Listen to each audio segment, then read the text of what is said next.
some of y'all know this, some of y'all might not, but Olympic weightlifters and the nature of the sport makes it a quad dominant sport. What do I mean by a quad dominant sport? In a nutshell, the lifts and most of the accessory work for the lifts will make the quadricep slightly bigger or more powerful, is a better word, than the hamstrings. And over time, this will become more and more pronounced and could cause injuries or lead to deficits in your lifts. So all Olympic weightlifters do extra accessory hamstring and posterior work development. But there's so much to choose from. What do I think are the best ones? Well, I'm going to show you my top 3 and why they're the top 3. First one is just going to be an RDL. Simply put, the athlete's going to have a slight bend in their knee. They're going to keep their back completely flat and straight. They're going to lower the weight to where they feel a little bit discomfort in the hamstrings, but they're still allowing themselves to keep a great posture in their back. They might pause for a second here, and then they're going to stand back up, really focusing on the glutes and the hamstrings, pulling the weight back up, right? So watch another rep here. Athlete goes down to this position, slight bend in the knee. If you notice, the knees do not bend any more than where they start, and uses his back, glutes, and hams to lift the weight. Why do I think this one's a great lift?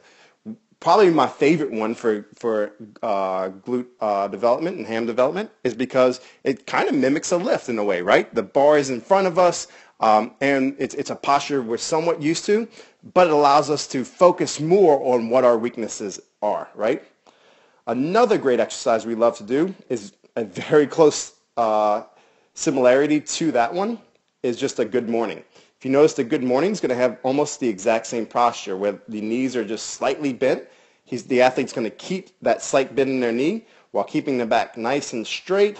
They're going to lower themselves to this position to where they feel a slight discomfort in their glutes and their hamstrings. And then they're going to use their posterior chain, glutes and hamstrings to stand up and finish with the hips fully through the bar. So again, we'll show you this one. And why do I like this one? Because again, it mimics that Olympic weightlifting movement that we've been doing with the snatch and clean and jerk.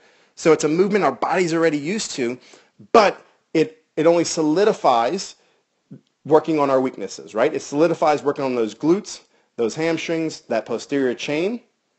And the best part is it's weighted, so we can continue to add weight on this exercise until we get to that point that we need to get to build those hamstrings to where they can be equal. Last one we like to do is a glute ham raise, a true glute ham raise.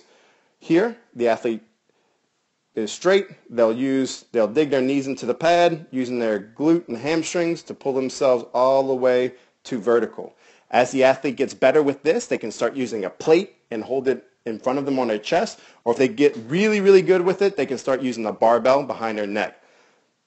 Primarily first though, if you're just starting using this exercise, just try it by yourself with no weight and get as high as you can get. Some people will only get to maybe this position, and that's okay. And just keep working to get more and more, and as your hamstrings develop using the good mornings and the RDLs like we showed earlier, it'll allow you to eventually get all the way up to this level, and then hopefully with weights.